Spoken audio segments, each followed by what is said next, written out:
ஆகையால நித்தம் ஒரு முத்தாக இதோ மலர்ந்து விட்டது நமது ஞாயிறு பேச்சு. வாரந்தோறும் மிக மிக சிறப்பான ஒரு தலைப்புல மிக மிக சிறப்பான பேச்சாளர்கள் தேர்வு செய்து இந்த ஞாயிறு பேச்சை அலங்கரித்துக் கொண்டிருக்கிறார்கள் நமது மக்கள் நல்வாழ்வு குழு. புன்னகையுடன் தொடங்குவோம். இன்றைய நாள் நம் அனைவருக்கும் ஒரு மகிழ்ச்சியான வெற்றி நாளாக மலர்ந்திருக்கும் என்று நான் மனசார நம்புகின்றேன்.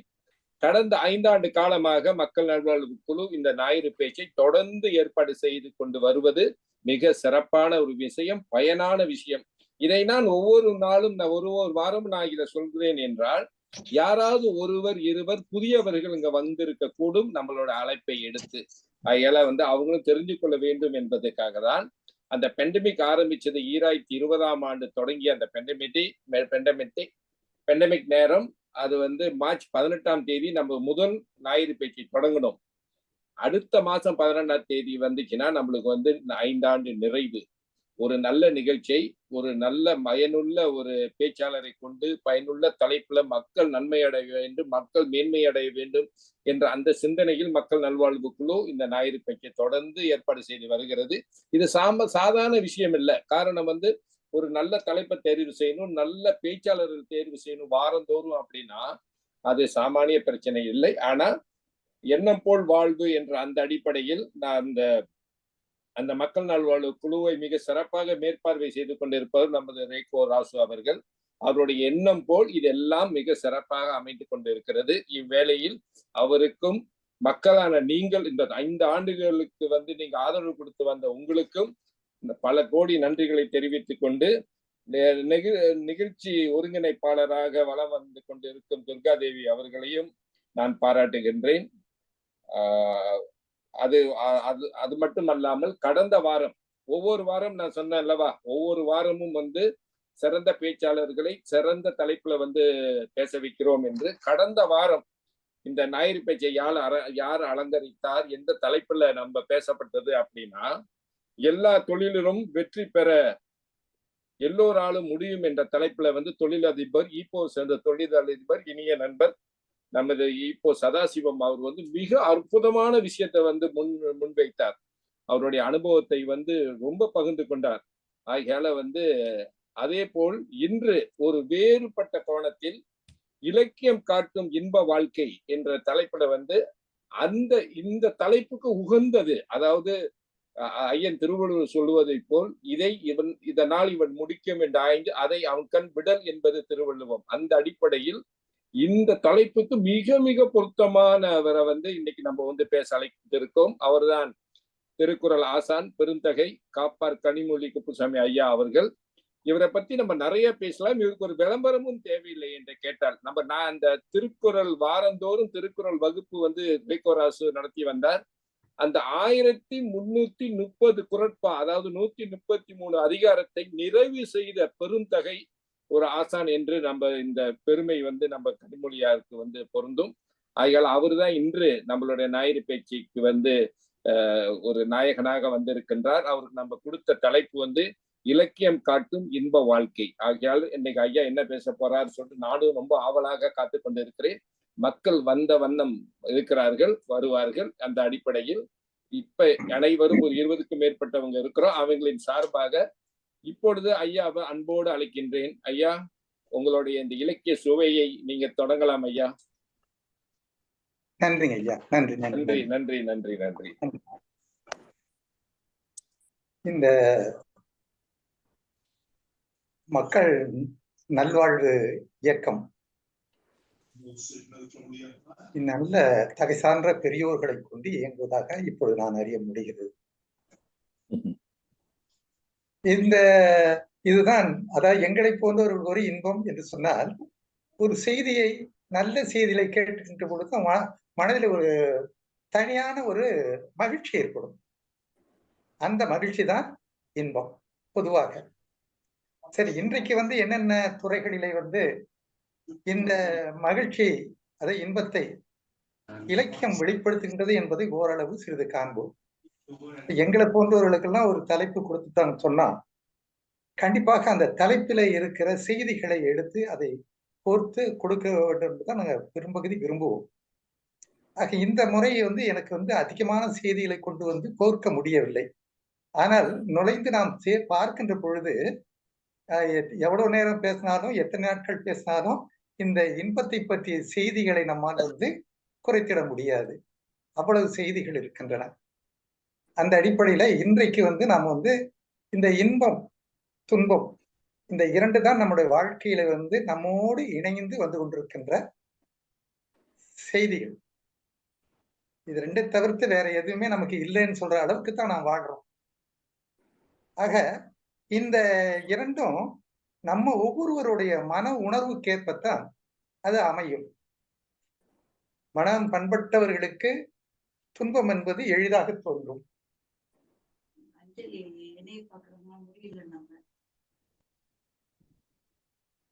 மன்னிக்க வேண்டும் செய்து அந்த இது கொடுத்துக்கிறோம்ல ரிமேனி, இந்த திருக்குறள் வகுப்போட இது இருக்கும் பாரு, அதுக்கு இருக்குன்னு சொல்லு. சரி, இப்ப நான் ஒண்ணு செய்யணும். சரி சரி.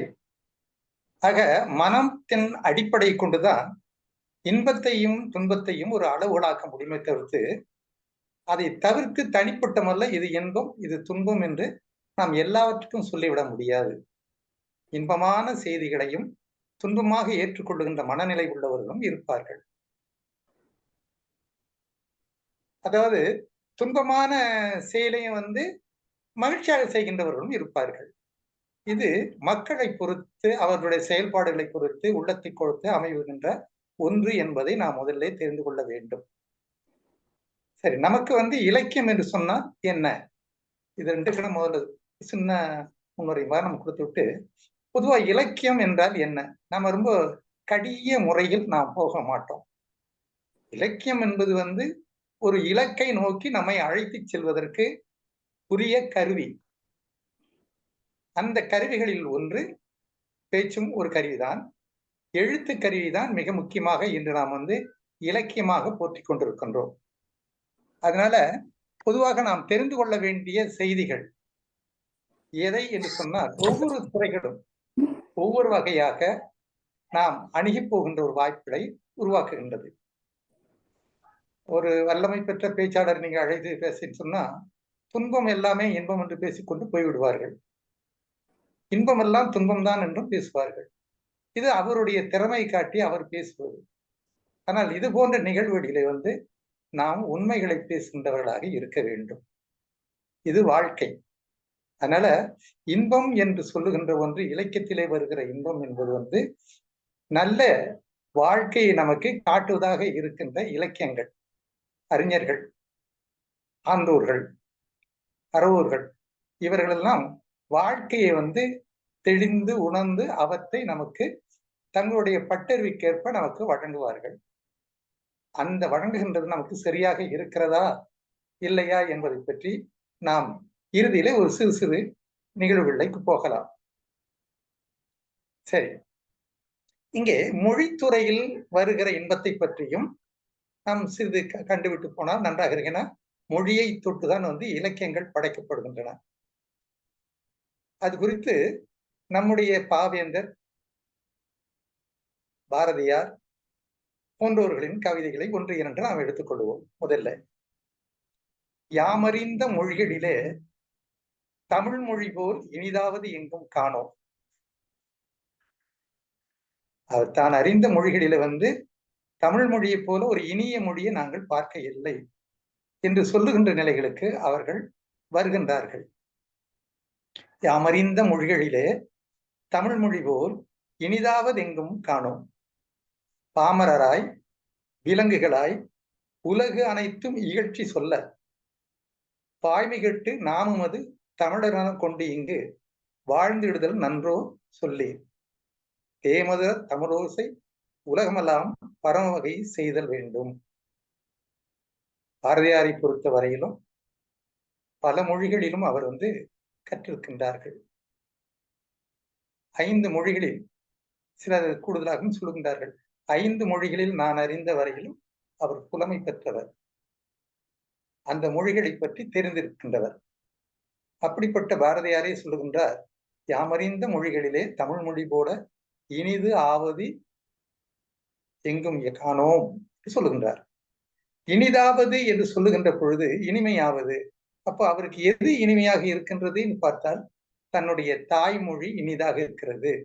அதற்கு காரணம் பல ஆய்வாளர்கள் ஆராய்ந்து சொல்லியிருக்கின்றார்கள். அதில் இருக்கின்ற இலக்கண இலக்கிய கூறுகள், அதை நயமாக எடுத்துச் சொல்கின்ற முறைகள், தமிழ் மொழியிலே ஒருவரை கவர்ந்து எழுவதற்கேற்ற அமைப்பு முறைகள் எல்லாமே தமிழ் மொழியில் உண்டு. அது இலக்கணம் இலக்கியம் இரண்டும் நாம் ஒப்பிட்டு பார்க்கின்ற போது தெரிந்து கொள்ளலாம். இன்றைய நிகழ்ச்சி நமக்கு அது முழுமையாக செய்வதற்கான வாய்ப்பும் இருக்காது. நம்முடைய பாவேந்தர் அவர்கள் சொல்லுகின்ற பொழுது அவர் பாடிய பாடல்கள் பெரும்பகுதி எல்லாமே தமிழ் உணர்வை தூண்டி எழுக்கின்ற பாடலாகத்தான் இருக்கிறது. அதற்கு என்ன காரணம் என்பதும் அவர் பிறகு சொல்லுகின்றார்கள். இப்ப சொல்றார், யாமறிந்த மொழிகள் மன்னிக்க வேண்டும், தமிழுக்கு அமுதென்று பேர், அந்த தமிழ் என்ப தமிழ் எங்கள் உயிருக்கு நேர்ந்து சொன்னார்கள். இப்போ இந்த தமிழை உயர்வாக பேசுவதும் இன்பம்தான், அந்த தமிழை பற்றி நினைப்பதும் இன்பம்தான் என்பதை சொல்ல வரும்போது இந்த செய்தி சொன்னார். அவர் சொல்லுகின்றார், இன்பத் தமிழ் கல்வி யாவரும் கற்றவர் என்றுரைக்கும் நிலை எய்து விட்டால் துன்பங்கள் நீங்கும், சுகம் வரும், நெஞ்சினில் தூய்மை உண்டாயிரும், வீரம் வரும் சொல்கின்றார்கள். தமிழை படித்தால் துன்பம் நம்மை விட்டு விலகிவிடும், மனதிலே ஒரு மகிழ்ச்சி ஏற்படும், சுகம் வரும், தூய்மை உண்டாகிவிடும், நம்மிடையே இருக்கின்ற அறியாமைகள் நம்மை விட்டு விலகும். அதன் பிறகு அது மட்டுமல்ல, வீரமும் வரும் என்று திருவள்ளுவர் சொல்லுகின்றார். மன்னிக்க வேண்டும், பாவேந்தர் அவர்கள் சொல்லுகின்றார்கள். மொழியை படித்தால் வீரம் வருமா என்றால் கண்டிப்பாக வரும். அவருடைய பாடல்களே வீரத்தை வழிகாட்டுகின்ற பாடல்கள் தான். ஆனால் அதிலே நயங்கள் இருக்கும். அவரே சொல்லுகின்றார்கள், ஒரு வீரமான பாடல்களை எடுத்து படிக்கின்ற பொழுது அந்த சொல்லுகிற அதை ஒட்டி அவர் சொல்லுகின்ற கருத்துக்கள் இருக்கின்றது மிக மிக ரொம்ப வியப்பாக இருக்கும். இந்த கருத்தை இந்த இடத்தில் இவர் எடுத்து போடுகின்றாரே, எப்படி அது ஒத்து வரும்? அதாவது பொதுவா இந்த தமிழை பழிக்கின்றவனை தாய் தடுத்தாலும் விடக்கூடாதே என்று சொல்லுகின்ற பொழுது இது ஒரு நயமான முறையில் சொல்லக்கூடிய ஒன்றாக இருக்கிறதா என்று சொன்னால் அது இருக்கிறது என்பதற்கும் வாய்ப்புகள் இருக்கிறது. இது குறித்து பின்னம் வருகின்ற பொழுது சில சர்க்கரை பேசலாம். அப்புறம் இலக்கியங்களை எடுத்து அது மீண்டும் பேசும்போது மொழியை பற்றி சொல்லிவிட்டு நூல்களை, எப்படிப்பட்ட நூல்களை நாம் படித்தால் அந்த இன்பத்தை நம்மால் பெற முடியும் என்பதும் எடுத்துக் கொள்கின்றார்கள். நூலைப்படி, சங்கத்தமிழ் நூலைப்படி, முறைப்படி நூலைப்படி, காலையில் படி, கடும்பகல் படி, மாலை இரவு பொருள்படும்படி நூலைப்படி, சங்கத்தமிழ் நூலைப்படி, கற்பவை கற்கும்படி வள்ளுவர் சொன்னபடி கற்கத்தான் வேண்டும், அப்படி கல்லாதவர்கள் வாழ்வது எப்படி? நூலைப்படி, சங்கத்தமிழ் நூலைப்படி. இலக்கியம் என்பது வாழ்வின் இலக்கை காட்டி செல்லுகின்ற நிலையில் இருந்தால் கூட அந்த இலக்கை காட்டி செல்வதற்கு எந்த நூல் நமக்கு பயன்படுகிறது? நமக்கு தொல்லிலக்கியம் சொல்வார்கள், சங்க இலக்கியங்களை. தொல்லிலக்கியம் இருக்கிறது. அதன் பிறகு தொல்லிலக்கியம் மருவிய, அதாவது இப்ப நமக்கு நடைமுறையில் சொல்வது சங்க மருவிய காலத்து இலக்கியங்கள். அதற்கு அடுத்து வருகின்ற ஒன்று பக்தி இலக்கியங்கள். அதற்கு அடுத்து வருவது நவீன இலக்கியங்கள். அதற்கு அடுத்த நிலையில் வருவது கதை இலக்கணங்கள், கட்டுரை இலக்கியங்கள். இது எல்லாமே நம்மளுக்கு பிற்காலத்தில் வந்தவை. பாரதியார் அவர்கள் வருகின்ற பொழுது 19ஆம் நூற்றாண்டு, அந்த நூற்றாண்டிலேயே அவர் மிக உயர்வான பாடல்களை எழுதியிருக்கின்றார்கள்.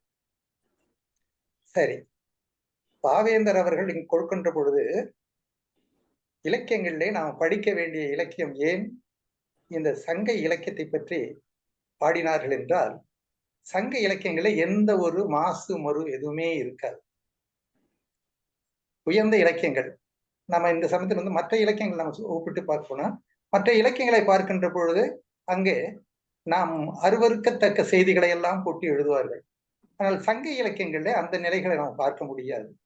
வாழ்வுக்கேற்ற வளமான கருத்துக்களை எடுத்துச் சொல்லுகின்ற ஒரு வாய்ப்புகளை அவர் உருவாக்கி காட்டுவார்கள். அதனாலதான் திருவள்ளுவர் சொல்லுவார் வந்து, இலக்கியம் படைப்பது நமக்கு இன்பத்தை வழங்கும் என்று திருவள்ளுவரே சொல்லியிருக்கின்றார்கள். தாமின் புருவது உலகு இன்புறக் கண்டு காமுருவர் கற்றறிந்தார். ஒரு நூலை படிக்கின்றார்கள், அதுல இருக்கின்ற நய கருத்துக்கள் நம்மை கவர்கின்றன. அப்ப அந்த கருத்துக்கள் உலக இன்புற கண்டு தான் கற்ற அந்த படிப்பை மற்றவர்களுக்கு எடுத்து சொல்லுகின்ற பொழுது மற்றவர்களும் அதில் இன்பம் பெறுகின்றார்கள், பயன் காணுகின்றார்கள். அதனால் இந்த கற்றவர்கள் என்ன செய்வார்கள்? காமுருவர் கற்றறிந்தார் என்று சொன்னால், கற்றறிந்தவர்கள் எப்பொழுதுமே நிறைய படிக்க வேண்டும் என்ற ஆர்வத்தை கொண்டு வருவார்கள் என்று இந்த இலக்கியத்திற்கு ஒரு சான்றுகளை திருவள்ளுவர் பதிக்கின்றார்கள். இப்போ திருவள்ளுவர் சொன்ன அதே அடிப்படையில நாம் திருவள்ளுவரை இன்னொரு கொஞ்சம் வேறு ஒரு நோக்கத்துல பார்க்கும் பொழுது, அவரும் இந்த இன்பம் என்பது இலக்கியத்தால் தான் வரும் என்பதை எடுத்து காட்டுவதற்கு முன்னால நமக்கு ஒரு தெளிவுகளை ஏற்படுத்துவதற்காக அறத்தான் வருவதே இன்பம் என்றார்கள். நாம இன்றைக்கு கருப்பொருளாக கொண்டு இருப்பது எதனால் வருகிறது என்று பார்த்தால் அறத்தால் வருவதுதான் இன்பம். எந்தெந்த செயல்களில் நன்மைகள் விளைகின்றதோ, எந்தெந்த செயல்கள் வந்து மற்றவர்களுக்கு பயனை தருகின்றதோ அதனால் வருவதுதான் இன்பம் என்று திருவள்ளுவர் கூறுகின்றார். அறத்தான் வருவதே இன்பம். மற்றெல்லாம் இதன் அடிப்படை, இதை தவிர்த்து வருகின்ற மற்றெல்லாம் என்பது உங்களுக்கு புரியும். பல பல துறைகளிலே சிலர் இன்பத்தை நாடி அழைகின்றார்கள். அந்த துறையில் வருவதெல்லாம் புறத்தை சொன்னார்கள். அது வந்து கணக்கிடக்கூடாத ஒன்று. புறத்த புகழும் இல, அந்த இன்பத்தில் நமக்கு புகழும் இல்லை என்று நமக்கு எடுத்து வழங்குகின்றார்கள். அப்பொழுது வந்து பிறருக்கு உதவி செய்வதுதான் அறம் என்பது ஒன்று இருக்கிறது. அடிப்படை மற்றவர்களுக்கு ஏதாவது ஒரு வகையில் வந்து உதவி செய்வது. அந்த உதவி என்பது எந்தெந்த வகையில் அமைய வேண்டும் என்பதற்கு திருவள்ளுவர், அதாவது இந்த இன்பத்தை பெறுவதற்குள்ள வழிகளை திருவள்ளுவர் சொல்லுவதை ஒரு சிலவற்றை நாம் இங்கே எடுத்து சொல்லலாம் என்றுதான் இந்த திருவள்ளுவரை இதற்கு நாம் எடுத்திருக்கின்றேன். பிறருக்கு உதவி செய்தால் வருவதுதான் இன்பம் என்று ஒரு கட்டுப்பாடு நாம் முடித்தோம். மற்றெல்லாம் புறத்த புகழும் இல்லை என்று சொன்னார்கள். பிறருக்கு உதவி செய்து வாழ்வதே இன்பமாகும். அதுவல்லாது மற்றவையெல்லாம் துன்பம் தருகின்றவை, அவற்றால் புகழும் இல்லை என்பது அதோடைய பொருள் பார்த்து விட்டோம். இல்லாதவர்களுக்கு கொடுத்து உதவி செய்ய வேண்டும் என்பது பொதுவான நீதி. அப்போ எது இல்லாதவர்கள் என்பது அடுத்த ஒரு வினா நமக்கு வர வேண்டும். எது இல்லாதது? பொருள் மட்டும் இல்லாததை இல்லாமை என்று சொல்ல முடியுமா? அப்படி சொல்லிவிட்டால் அந்த கருத்து வந்து நிறைவு பெற முடியுமா? கண்டிப்பாக முடியாது. பொருள் கொடுப்பது மட்டும் அறம் என்பது அல்ல. அந்த அறத்தை நாம் செய்வதற்கு நம்மை நாமே எடுத்துக்கொள்வோம். நம்முடைய குடும்பத்தை எடுத்துக்கொள்வோம். நம் வீட்டில் இருக்கின்ற பெண்களை எடுத்துக்கொள்வோம். இவர்களெல்லாம் வந்து அவர்களுக்கு அந்த அன்பு கிடைத்திருக்கின்றதா? நம்மிடத்திலே இருந்தேன். என்னிடத்திலே இருந்தே என்னுடைய பிள்ளைகளுக்கோ அல்லது துணைவியாருக்கோ அன்பு முழுமையாக கிடைத்திருக்கிறதா என்று பார்த்தால் இல்லை என்றுதான் சொல்ல வேண்டும். முழுமையா ஓரளவு உணர்ந்து பார்த்து வாழ்கின்ற வாழ்க்கை நமக்கு இருக்கிறது. அது ஒன்றும் குறையில்லை. ஆனால் அவர்களுடைய தேவை என்ன என்பதை கேட்டு அதை அவர்களுக்கு தந்து நம்முடைய வாழ்க்கையை அமைத்திருக்கின்றோமா? ஏனென்றால் நம்மோடு இருக்கின்றவர்களுக்கு நம்மால் அந்த இன்பத்தை வழங்கியிருக்கின்றோமா இல்லையா என்பதை நாம் சற்று கவனிக்க வேண்டும். நம்முடைய பிள்ளைகள், அவரிடத்துல எவ்வளவு கடுமையாக நடந்து கொள்கின்றோம், நம்முடைய தம்பி தங்கை கிட்ட எவ்வளவு வேகமாக நடக்கின்றோம். அப்புறம் பெற்றோரிடத்திலையும் நம்ம வந்து அவர்களுக்கு ஏற்ற மன அமைதியை, மன இன்பத்தை நம்மால் வழங்க முடியாமல் நம்மில் பலர் நாம் இருக்கின்றோம். இதில் ஏனென்றால் யாரையும் மற்றவர்களுக்கு சுட்டிக்காட்டி சொல்லுவது தவறு என்பதால் அந்த குறைகளுக்கு நாமும் உள்ளடங்கி இருக்க வேண்டும் என்பதற்காக நம்மை நாம் இப்பொழுது எடுத்துக்கொண்டோம், நாமும் செய்து கொண்டிருக்கின்றோம். அப்ப அவர்களுக்கு நாம் என்ன செய்திருக்க வேண்டும் என்பது திருக்குறள்ல நிறைய எடுத்து காட்டுகிறார்கள். கடந்த முறை நீங்க இன்பத்துப்பாடை நீங்க படித்திருந்தீங்கன்னு சொன்னா அந்த இன்பத்துப்பாடல முழுக்க முழுக்க அதைத்தான் காட்டுகின்றார்கள். தன்னோடு துணைவிக்கு எப்படிப்பட்ட இன்பத்தை வழங்க வேண்டும் என்பது அதில் நிறைய சொல்லியிருந்தார்கள். இங்கே சிலர் வந்திருப்பீர்கள், அது உங்களுக்கு ஓரளவு தெரிந்தும் இருக்கலாம். ஆக எல்லாருக்கும் கொடுப்பதுதான் அறம் என்று பார்த்தால் யார் இல்லாதவர், பணம் இல்லாதவர் மட்டும்தான் இல்லாதவர்களா என்று நாம் நினைக்க வேண்டும். நம்முடைய துணைவர்கள், ஆண் என்றால் பெண் துணைவர், பெண் என்றால் ஆண் துணைவர், இவர்களுக்கு ஏற்ற வண்ணம் நம்மால் வாழ்க்கை அமைத்து வாழ முடிந்ததா என்ற உணர்வுகளை நாம் பெற வேண்டும். நம்முடைய பெற்றோர்கள் இவர்களுக்கெல்லாம் நாம் தருகின்ற நிலைகள் எப்படி அமைந்தது என்பதையும் நாம் எண்ண வேண்டும். இதுல இருந்து விடுபடுவதற்கு திருவள்ளுவர் ரொம்ப எப்பொழுதுமே ஒரு கருத்தை சொல்லுகின்ற பொழுது நம்ம சிந்திக்க வைக்கின்ற ஒரு கருத்து இருக்கும். அதுக்கு அடுத்து வந்து நாம் செய்ய வேண்டும், செய்திருக்க வேண்டும் என்பதற்கும் திருவள்ளுவர் சொல்றார். இதுல வந்து அதிகமான கவனத்தை அவர் செலுத்தியிருக்கின்றார்கள். நாம் ஒவ்வொரு இடத்துல நாம் மற்றவர்களோட தான் கலந்து பழக வேண்டியிருக்கிறது. இப்ப நம்ம குடும்பத்தை மட்டும் எடுத்து சொன்னோம். அது மட்டுமல்லாமல் பணி செய்கின்றவர்கள், நம்மோடு இணைந்து பணி செய்கின்றவர்கள், நம்ம நண்பர்கள் இருப்பார்கள். இது வல்லாது மற்ற துறைகளிலும் இந்த நிலைகளை நாம் கடைபிடிக்க வேண்டும். இப்போ நாம் பார்க்க வேண்டியது திருவள்ளுவர் சொல்லுகின்றார்கள் ஒரு திருக்குறள். இதெல்லாம் வாழ்க்கையில நாமெல்லாம் கடைபிடிப்பதற்கு ஏற்ற, நம்முடைய சிந்தனையில் பதிப்பதற்கு ஏற்ற, நம் வாழ்க்கையை இலக்கணமாக கொள்ளத்தக்க இந்த ஒரு திருக்குறள். முகத்தான் அமர்ந்து இனிது நோக்கி அகத்தானாம் இன்சொல் இனிதே அறம். முகத்தான் அமர்ந்து இனிது நோக்கி, முதல்ல வந்து முகத்தில வந்து இனிமையை தேக்கிக் கொள்ள வேண்டும். இது இலக்கணம், நம்முடைய வாழ்வியல் இலக்கணம். ஒவ்வொரு மாந்தரும் மக்களும் தன்னுடைய முகத்துல ஒரு புன்னகை எப்பொழுதுமே மலர வைத்துக் கொண்டிருக்க வேண்டும். சில அதை எப்படி என்றெல்லாம் கேள்வி கேட்பார்கள். அதெல்லாம் எப்படி என்பது நிறைய வாய்ப்பு இருக்குது. திருவள்ளுவர் சொல்றாரு, திருவள்ளுவரை பல திருக்குறள் அதை எடுத்து சொல்லியிருக்கின்றார்கள். கண்டிப்பாக அந்த புன்னகையை முதல்ல தேக்கிக் கொள்ள வேண்டும். இரண்டாவது, இனிதான ஒரு பார்வையை பார்க்க வேண்டும். அந்த பார்வை இனிமையா இருக்கணும். இப்ப வந்து முகத்துல இனிமையை நாம் தேக்கிக் கொள்ள வேண்டும். திருவள்ளுவர் நான் சொல்லல, திருவள்ளுவர் சொல்கிறார்கள். எதை சொல்கிறார்கள்? முகத்தான் அமர்ந்து இனிது நோக்கி. முதல்ல முகத்துல ஒரு புன்னகையை வைத்துக் கொள்ளுங்கள். மற்றவர்களை இனிதாக பாருங்க. இப்ப இந்த பார்வையெல்லாம் நினைக்கும் போது எவ்வளவு கொடுமையாக சில இடத்துல பார்க்கிறோம், முறப்புகளை காட்டுறோம். இதெல்லாம் எண்ணுகின்ற பொழுது நம்முடைய குறைபாட்டை நாம் உணர்வதற்கான வாய்ப்புகள் நிறைய உண்டு. இனிது நோக்கி அவர்களை இனிதாக பாருங்க, கடுமையாக பார்க்காதீர்கள். அப்படியே கடுமையாக அவர்கள் ஒத்து வரலன்னு சொன்னாலும் அந்த இடத்துல உங்களுடைய செய்கிற தப்புல இருந்து நீங்க விடுபடுங்கள். நாம் அவர்களை கடுமையாக பார்ப்பதோ கடுமையாக பேசுவதோ இல்லாத ஒரு சூழ்நிலையை நாம் அமைத்துக் கொள்வது வேண்டும். இது மாற்று வழிகளை நாம் காணுகின்ற சில வழிகள்.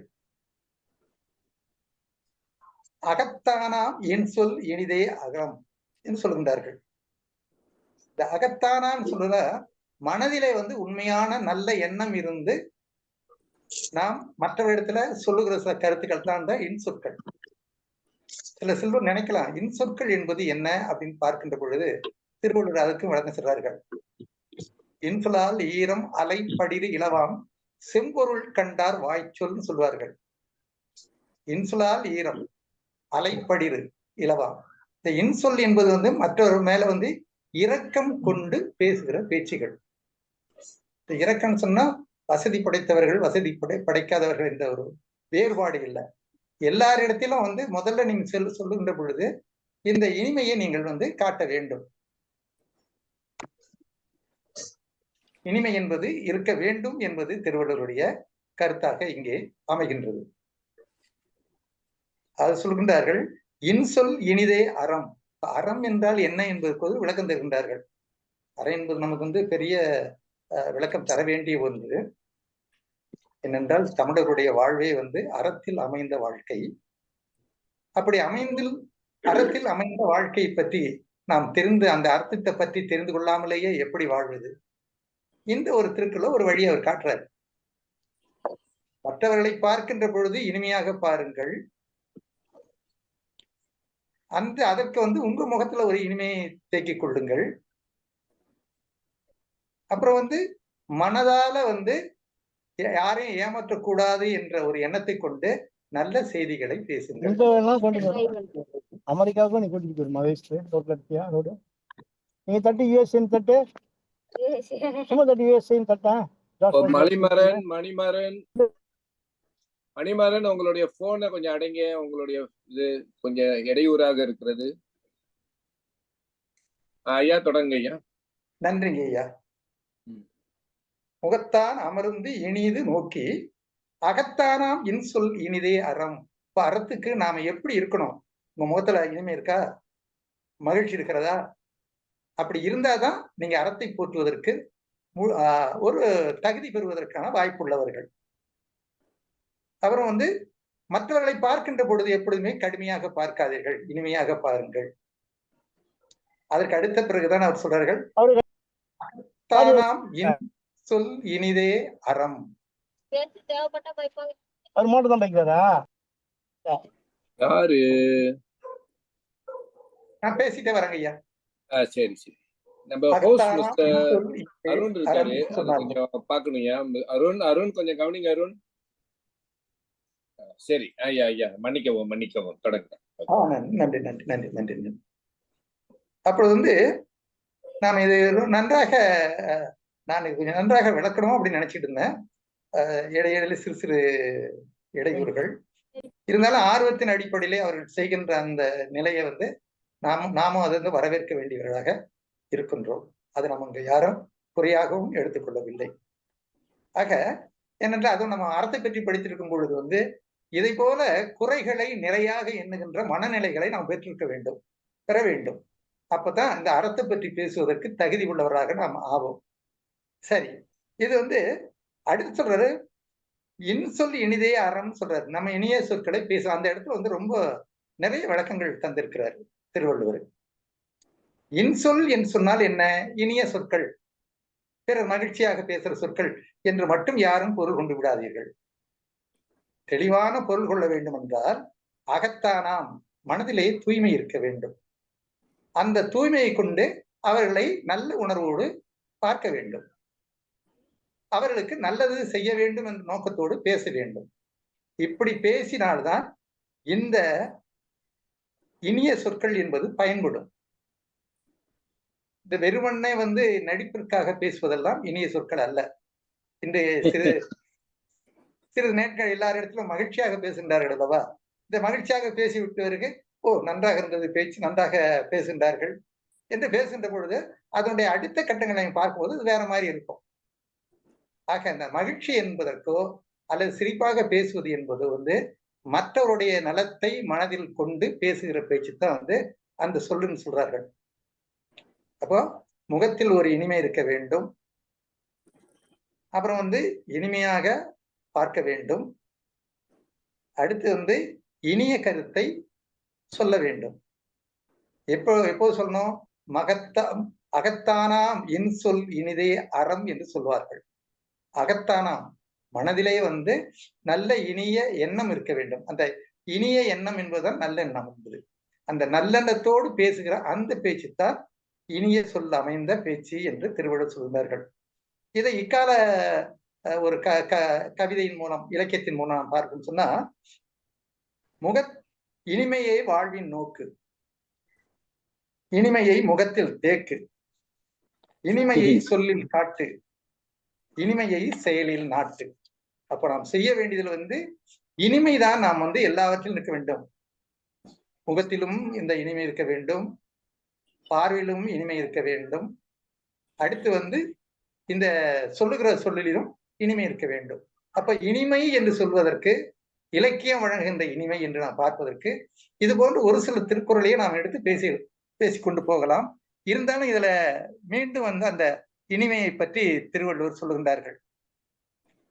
இது வந்து ஒரு நல்ல குடும்பத்திற்கு என்ன தேவை என்பதை பற்றி சொல்லும்போது அதுல சொன்ன கருத்தை தான் இதிலும் சொல்றார்கள். ஏறத்தாழ நகை, ஈகை, இன்சொல், இகழாமை, இதுல ஒரு புதிய கருத்தை நமக்கு வழங்கியிருக்கின்றார்கள். நகை என்பது இருக்க வேண்டும், புன்சிரிப்பு என்பது முகத்தில் இருக்க வேண்டும். ஈகை, நம்மால் முடிந்ததை மற்றவர்களுக்கு கொடுக்க வேண்டும். இகழாமை, ஆக யாரையும் இகழக்கூடாது என்ற ஒரு கருத்து. இது எவ்வளவு ஒரு உயர்வான ஒரு சிந்தனையை கொண்டு வந்து திருவள்ளுவர் சேர்க்கின்றார்கள். எந்த நிலையிலையும் உயர்வு தாழ்வு கண்டுக்க பார்த்து பேசுவதோ, அல்லது செல்வம் இருக்கு செல்வம் இல்லாத ஒரு குறைபாடு வைத்து பேசுவதோ, அல்லது அறிவிற்கா இல்லையா என்று மற்றவர்களை இழிவாக பேசுவதோ, இது போன்ற அடிப்படையெல்லாம் நாம் நிறைய கவனிக்க வேண்டும். முதல்ல ஒரே ஒரு திட்டத்தை எடுத்துக்கொள்வோம். நாம் யாரையும் இகழ்ந்து பேசக்கூடாது. அப்புறம் பிறகு நம்மை நாமே ஆராய்ந்து பார்க்கணும்னு திருவள்ளுவர் நிறைய சொல்லியிருக்கிறாரு. உன்னைய நீ முதல்ல ஆராய்ந்து பாரு, உங்ககிட்ட குறை இருக்கா இல்லையாட்டு பாருன்றதுதான் திருக்குறள் மற்ற திருக்குறள் சொல்றது. ஏனென்றால் இந்த போன்ற திருக்குறள் நாம் எடுக்கின்ற பொழுது காலங்கள் ஓடிவிடுமோ என்ற ஒரு அச்சமும் நம்ம உள்ளத்துல இருக்கிறதால இதை முடிந்த வரையிலும் வந்து குறைப்பதற்கான முயற்சிகளை செய்து கொண்டிருக்கின்றோம். சரி, அதனால வந்து பொதுவா வந்து நகை, ஈகை, இன்சொல், இகழாமை நான்கும் வகை என்ப வாய்மை குடிக்கு. இந்த செல்வங்கள் என்பது நாம் எங்கேயும் போயிட்டு சம்பாதிக்கிற செல்வங்கள் அல்ல, நம்மிடையே இருக்கின்ற செல்வங்கள்.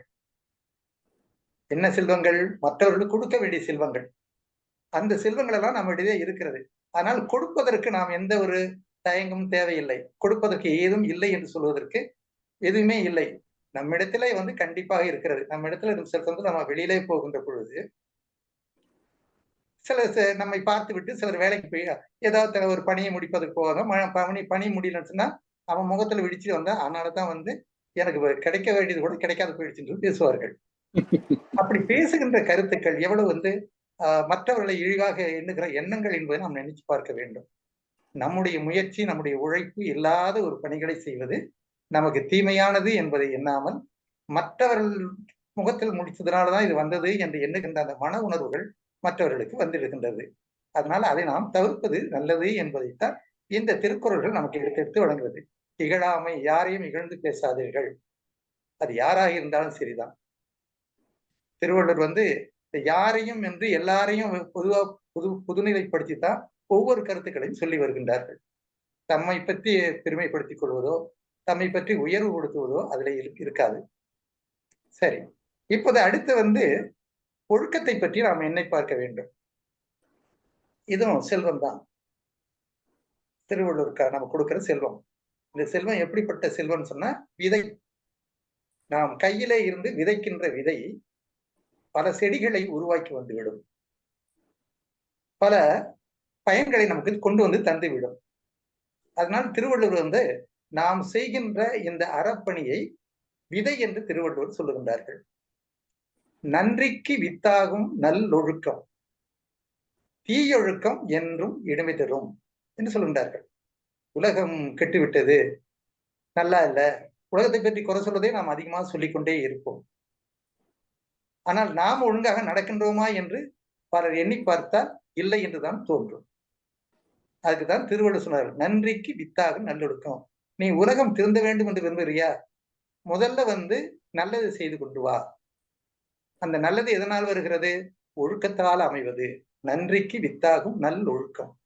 நல்லொழுக்கத்தை பேணி கடைபிடித்து நடந்து வந்தால் மற்றவர்களும் அதை பார்த்து தாங்களும் அப்படி நடப்பதற்கு முயற்சிப்பார்கள். இன்று பலரும் பலவிதமான தவறுகளுக்கு ஈடுபடுவதற்கு காரணம் என்னென்று சொன்னால் அவர்களை மட்டும் சொல்லி நாம் பயனில்லை. உலகத்தை பார்க்கின்றார்கள், உலகத்தில் மற்றவர்கள் பேசுவதையும் கேட்கின்றார்கள். இந்த விலகு கெட்டுப்போச்சுன்னு பேசுறவர்களும் இருக்கிறார்கள். இந்த உலகெல்லாம் கெட்டு போறதெல்லாம் எல்லாமே இருக்கிறது. பேச்சில் அடிப்படையில் கெட்டு போறது, உடல் அடிப்படையில் கெட்டு போறது, இதையெல்லாம் வைத்துக் கொண்டுதான் அவர்கள் பேசுவார்கள். அதைத்தான் திருவள்ளுவர் சொல்லுகின்றார்கள், நன்றிக்கு வித்தாகும் நல்லொழுக்கம் தீயொழுக்கம் என்றும் இனிமை தரும். தீய பழக்க வழக்கங்கள் இருக்கிறது, அது என்றைக்கு நமக்கு துன்பத்தை தான் தரும், வேற நல்லதையே தராது.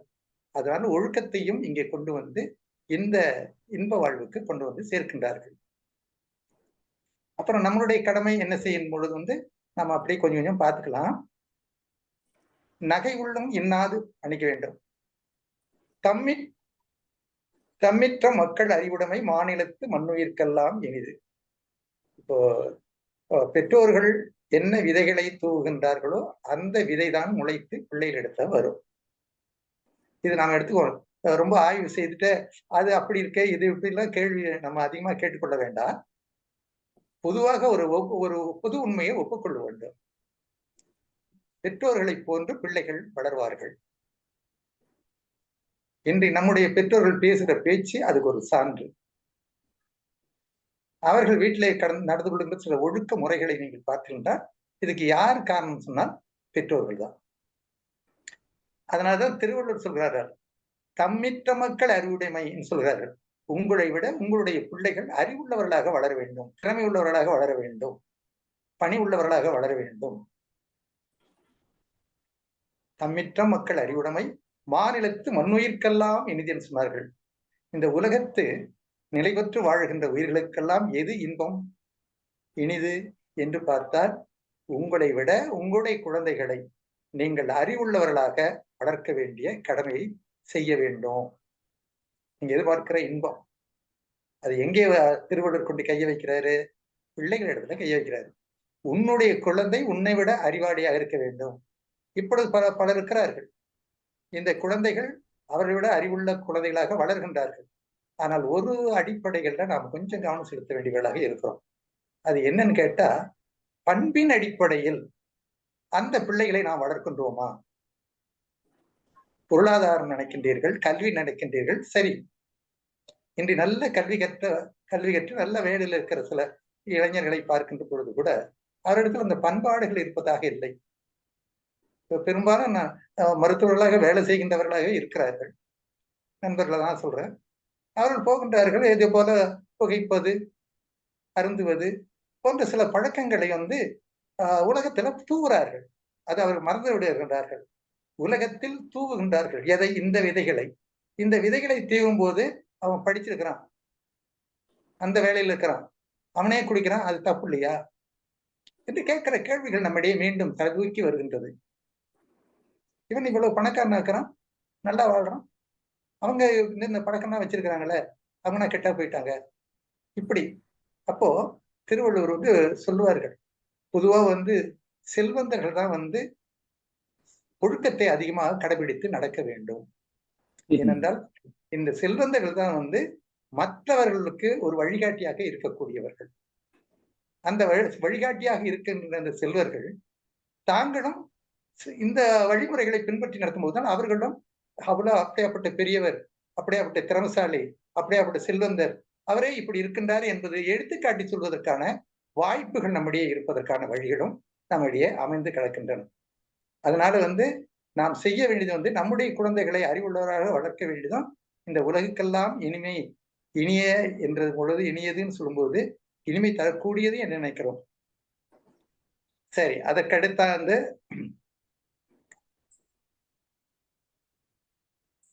இரக்க உணர்ச்சி கொண்டதாக நம்முடைய கண்கள் இருக்க வேண்டும். முதலே சொல்லிட்டோம், அதை எடுத்து கொஞ்சம் விட்டுட்டு அந்த இடத்துல. ஆக நம்முடைய கண்கள்ல எப்போதும் ஒரு இரக்கம் இருக்கணும். இரக்கம் என்பதுதான் வந்து ஒரு மனிதனை மனிதனாக காட்டுவது, அவன் கண்களை பெறுவதற்கான வாய்ப்புகளை உருவாக்கி தருவது. சொல்லுவார் திருவள்ளுவர். என்ன சொன்னா, கண்ணிற்கு அணிகலன் கண்ணோட்டம், அஃதின்றேல் புண்ணென்று உணரப்படும். கண்ணுக்கு எது அழகு என்று கேட்டால் கண்ணோட்டம் தான், இரக்கம்தான். கண்ணோட்டம் என்பது இங்கே இரக்கத்தை குறிப்பது. இரக்கம்தான் அங்கே வந்து வருகின்றது. கண்ணிற்கு அணிகலன் கண்ணோட்டம் அத்தின்றேல் புண்ணென்று உணரப்படும். ஆக யாரை நாம் இரக்கத்தோடு பார்க்கின்றோமோ, அந்த பழக்கத்தை நாம் வைத்துக் கொண்டோமோ, கண்டிப்பாக நாம் அறத்தை போற்றி வாழுகின்றவர்களாக மட்டுமல்ல, மற்றவர்களுக்கு உதவி செய்து வாழுகின்றவர்களாகவும் நாம் வாழ்வோம். அதுல எந்த ஒரு மாற்றமும் இருப்பதற்கான வாய்ப்பு இல்லை.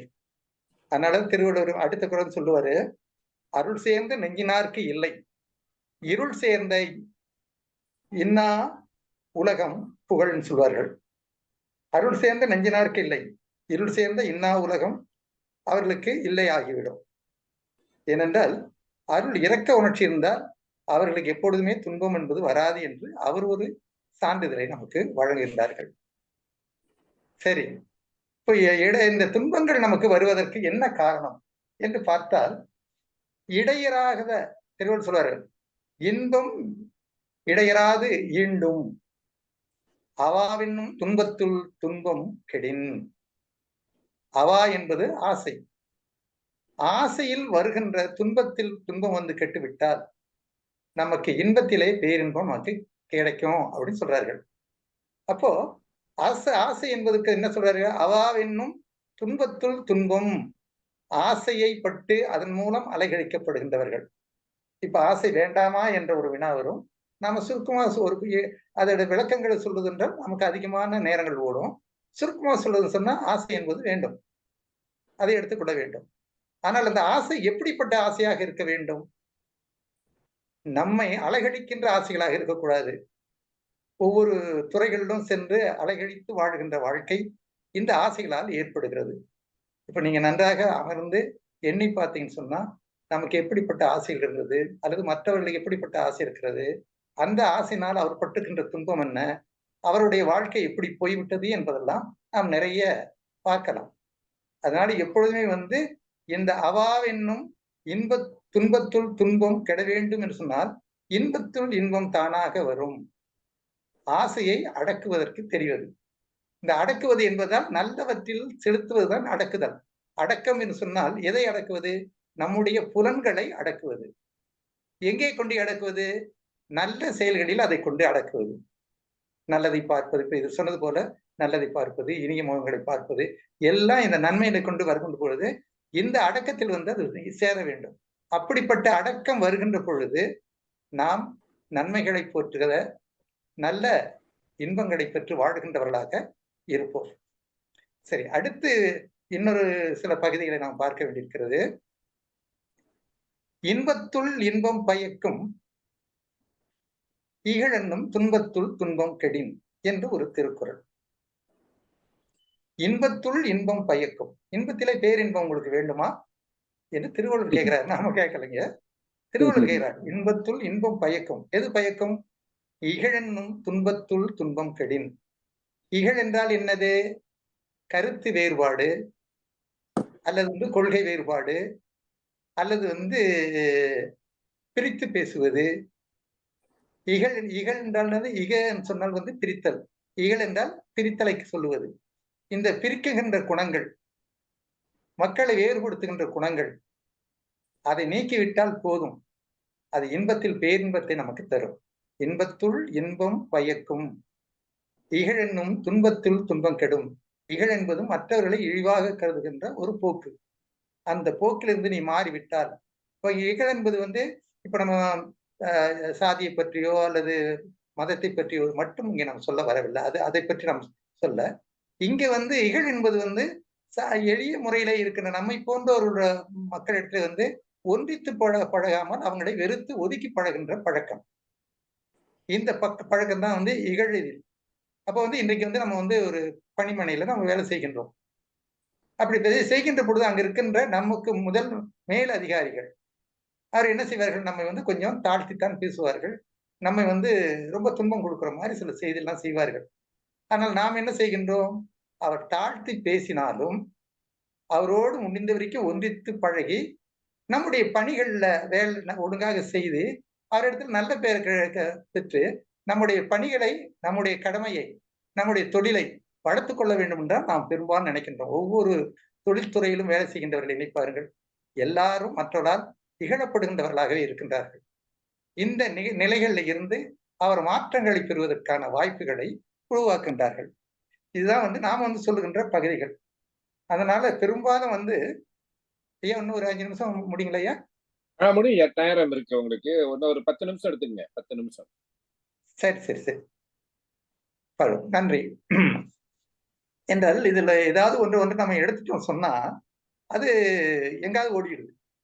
சரி, அடுத்து எனக்கு நம்ம அந்த இதை பற்றி தான் நம்ம ஓரளவு சொல்லணும். மற்றவர்களை குறை சொல்லுகின்ற சில பழக்கங்களை நமக்கு நாமே சொல்லிக் கொள்ள வேண்டும். அதை திருவள்ளுவர் சொல்றார்கள், அறம் சொல்லும் நெஞ்சத்தான் அண்மை, புறம் சொல்லும் உண்மையால் காணப்படும். இவன் நல்லவன் அல்ல அல்லன், இவன் நல்ல நெஞ்சம் கொண்டவன் அல்ல என்பது எப்படி நாம் தெரிந்து கொள்கின்றோம்? அவன் புறம் சொல்லும் உண்மையால் காணப்படும். இது ஒரு மனையியல் அடிப்படையில திருவள்ளுவர் சொல்லியிருப்பது. அவர் உளவியல் கருத்துக்களை தான் பெரும்பாலும் தன் நூல்களில் படிப்பார்கள். மனவியல் என்றால் மற்றவருடைய உணர்வுகள். இப்ப இங்க வரும்போது நேரடியாக காட்டுறாரு, இவன் இப்போ ரொம்ப புறம் பேசிட்டே திடுறானே, நீ எப்படிப்பட்டவனா இருப்பான்னு சொன்னா அவனுக்கு நல்லது பேசவே தெரியாது என்று திருவள்ளுவர் சொல்றாரு. அறம் சொல்லும் நெஞ்சத்தான் அண்மை, அவன்கிட்ட நல்ல சொல்ற தன்மை இல்லாதவன் புறம் பேசுகின்றவன், புறம் சொல்லும் உண்மையால் காணப்படும் என்று சொல்கின்றார்கள். அதனால பிறன்பழி கூறுவான் தன்படி உள்ளும் திறந்திருந்து கூடப்படும். ஒரு ஏன் இந்த மற்றவர்களை பற்றி புறம் பேசி வாழ்கின்ற நிலைகள் எல்லாருக்கும் வந்துருது. பொறுப்பா இது எல்லா இடத்திலும் வருவதற்கு ஒரு காரணம் என்னன்னு சொன்னா, மற்றவருடைய பழிகளை பற்றியே பேசி பேசி பழக்கப்படுகின்ற பொழுது இந்த மற்றவன் என்ன செய்யறான்னு சொன்னா, இவங்கிட்ட என்ன குறை இருக்குன்னு பார்த்து அதை பேச ஆரம்பிக்கின்றார்கள். அதை திருவள்ளுவர் சொல்றாரு, பிறன்பழி கூறுவான் தன்பழி உள்ளும் திறன் தெரிந்து கூறப்படும். பிறன்பழி கூறுவான் தன்பழி உள்ளும், அவன் தன்னை பற்றி இருக்கிறது நினைக்கல, அந்த திறன் தெரிந்து கூறப்படும். கடைசியில இவனை பற்றிய குறையெல்லாம் பேசுவார்கள். இருக்கிற குறைகள் இல்லாத குறைகள் எல்லாம் பேசி ஒருவரை பார்க்கின்ற பொழுது அவர்கள் இடத்துல சிலர் தயங்கி ஒதுங்குகின்றவர்களையும் பார்க்கலாம்.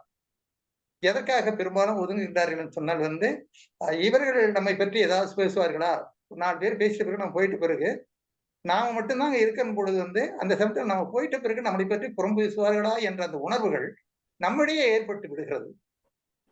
இவன் நம்ம கிட்ட ஏதாவது பேசுவானா என்ற அந்த உணர்வுகள். இதனால்தான் பெரும்பாலும் நம்மிடையே இருக்கின்ற தவறுகளும் சில சமயத்தில் இப்படி அமைவது உண்டு. சரி, மீண்டும் திருவள்ளுவர் முதல்ல சொன்ன அந்த கதை இதுக்கான இன்பத்திற்கு அடுத்து மன்னிக்க வேண்டும்,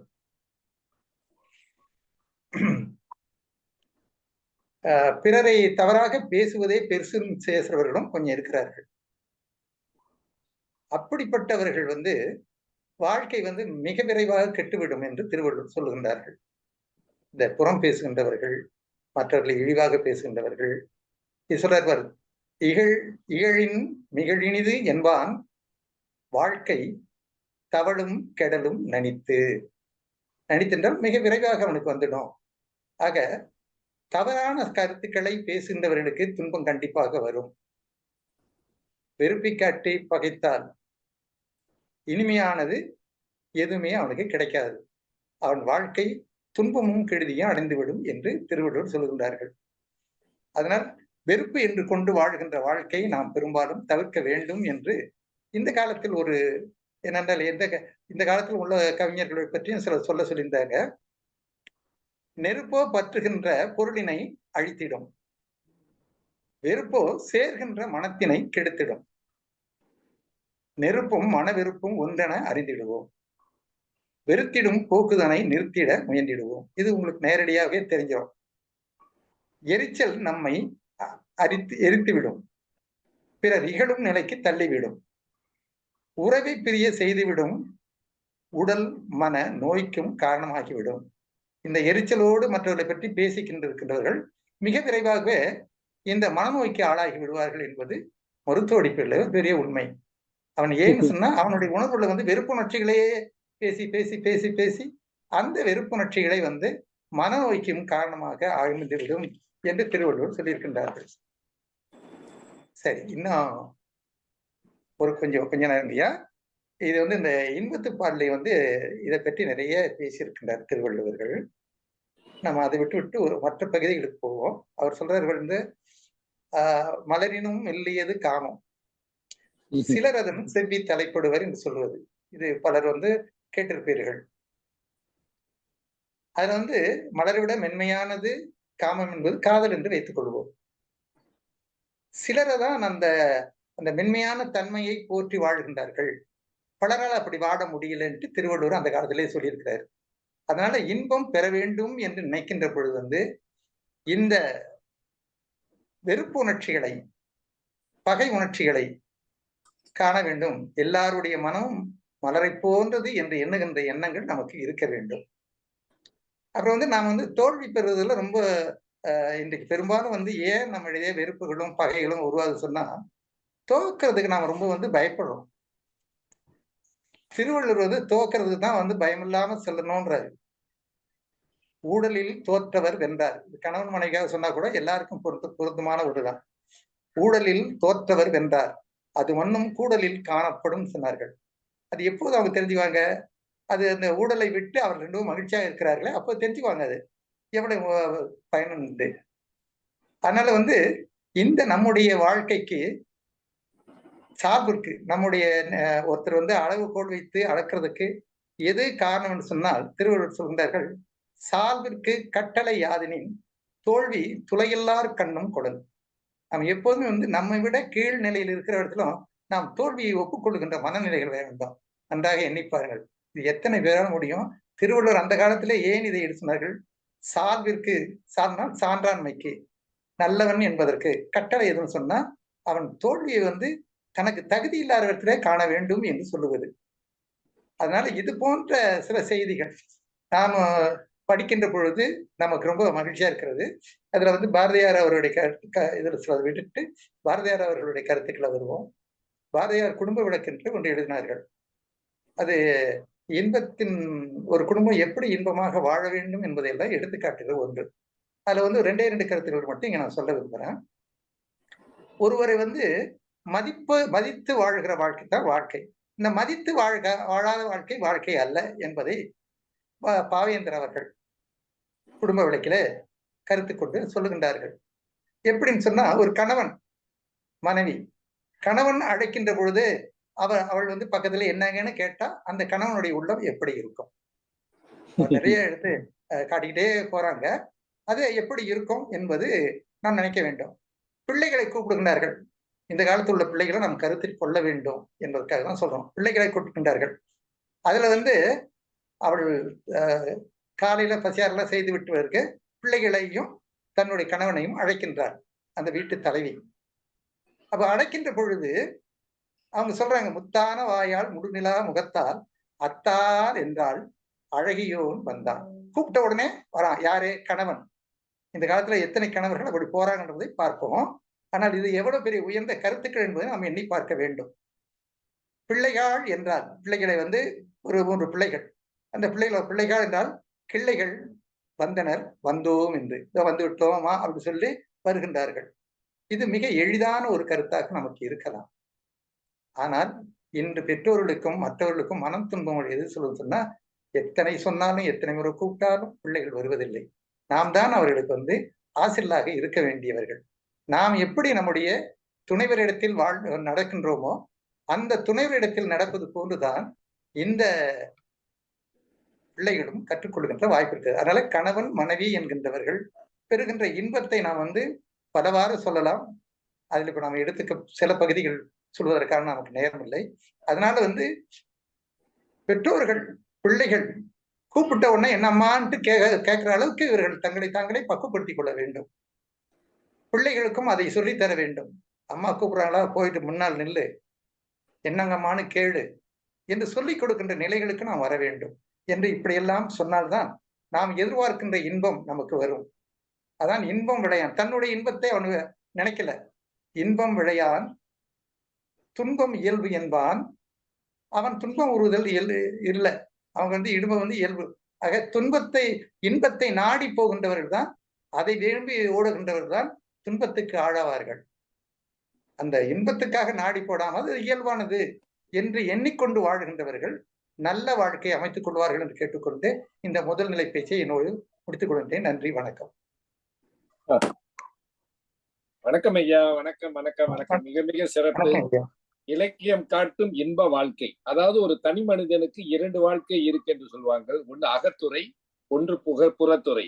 நம்மளுடைய மக்கள் நல்வாழ்வு குழு வந்து தனி மனித முன்னேற்றம், தனி மனித எழுச்சி, தனி மனிதன் வந்து தொழில் ரீதியில் மாபெரும் வெற்றி அடைய வேண்டும் என்பதெல்லாம் வந்து புறத்துறை சம்பந்தப்பட்ட விஷயம்.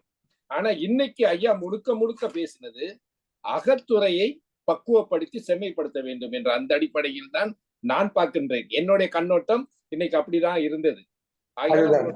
மிக மிக சிறப்பாக இருந்தது. அதாவது மனம் எப்படி ஏற்றுக்கொள்ளுது அப்படின்னு நீங்க ஆரம்பத்திலேயே சொன்னீங்க.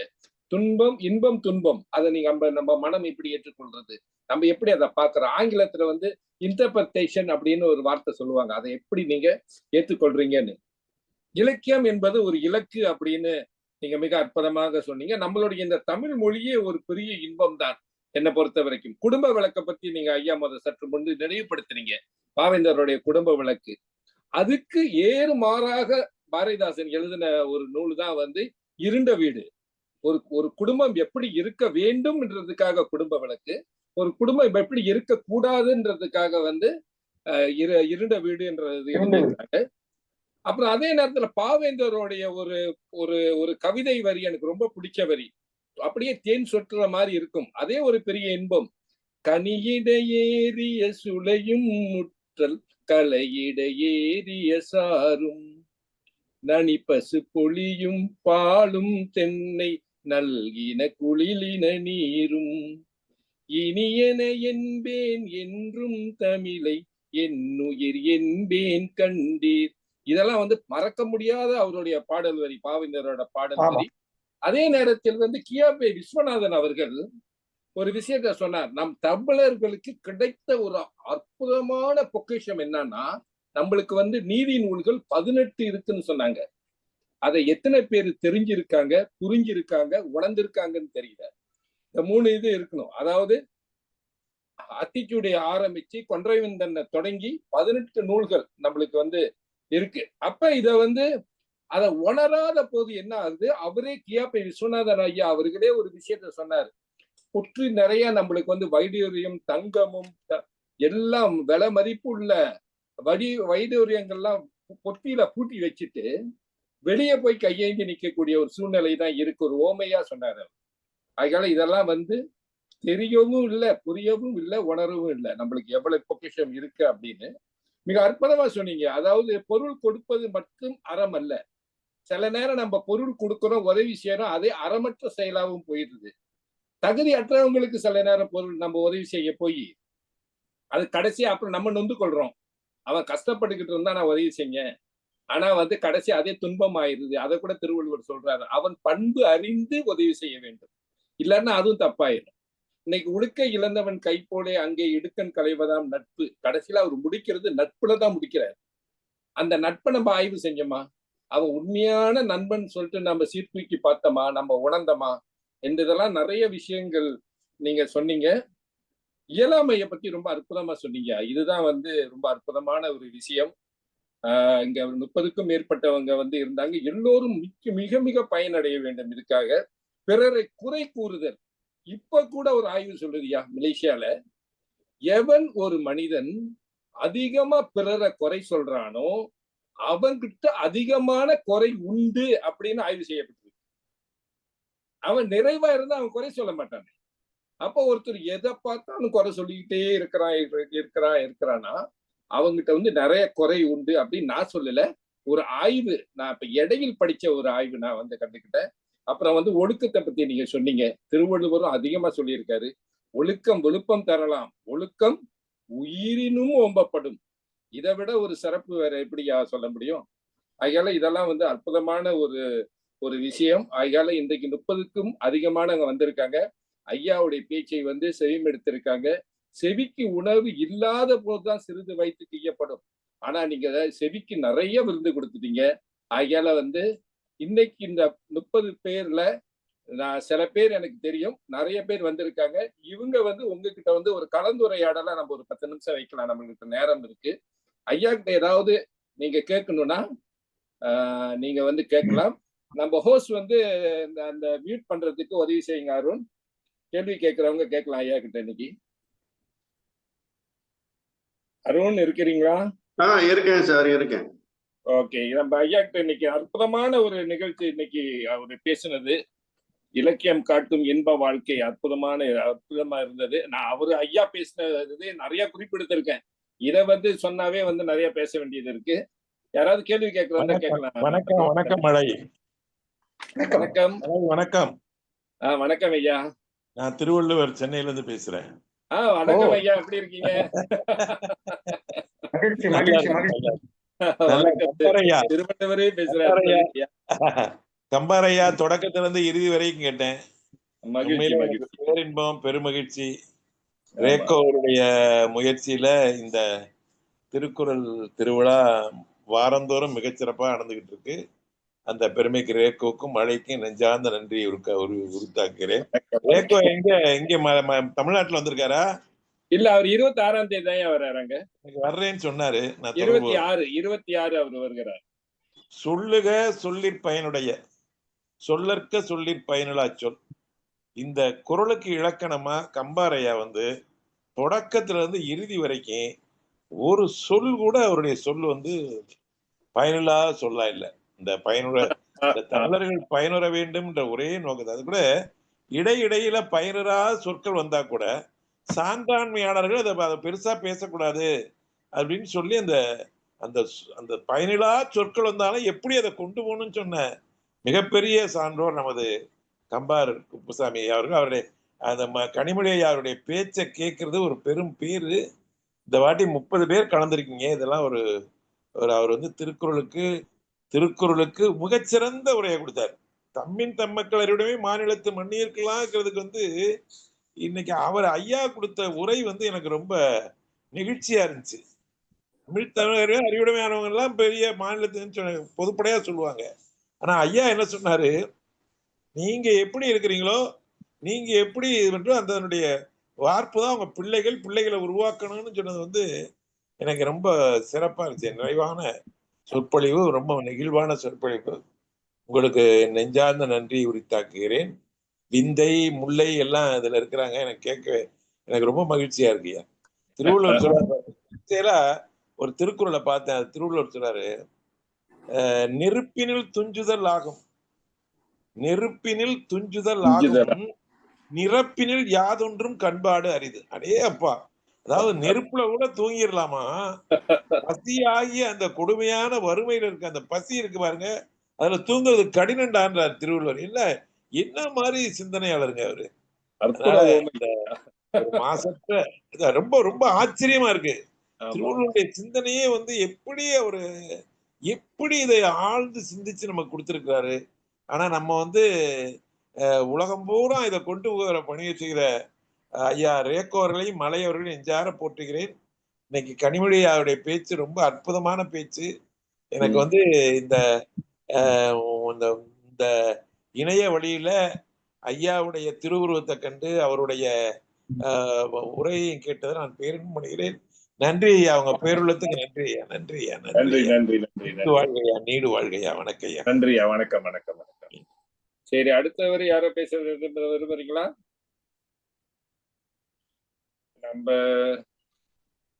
அனிமாறன் பத்மா அம்மா இருக்கீங்க. பத்மா பேசுறதுக்கு வாய்ப்பு இருக்காமா? பத்மா அம்மா வணக்கம் அண்ணா. வணக்கம். மன்னிக்கவும், போன வாரம் என்னோட போன்ல அன்மியூட் பண்ண முடியல.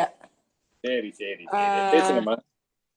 மிக சிறப்புனே. அவர் சிறப்பு. உங்க அனைவருக்கும் அன்பான வணக்கங்கள். மிக சிறப்பா இருந்துச்சு. நிறைய தலைப்பினை வந்து சுற்றி காட்டினார் ஐயா. சற்று முன் நம்ம ஒரு அண்ணா பேசினாரு, அதாவது பெற்றவங்க நம்ம எப்படி செயல்பாடு எப்படி நம்ம நடந்துக்கிறோமோ அதை பார்த்து பிள்ளைங்க வளர்றது 100% உண்மை.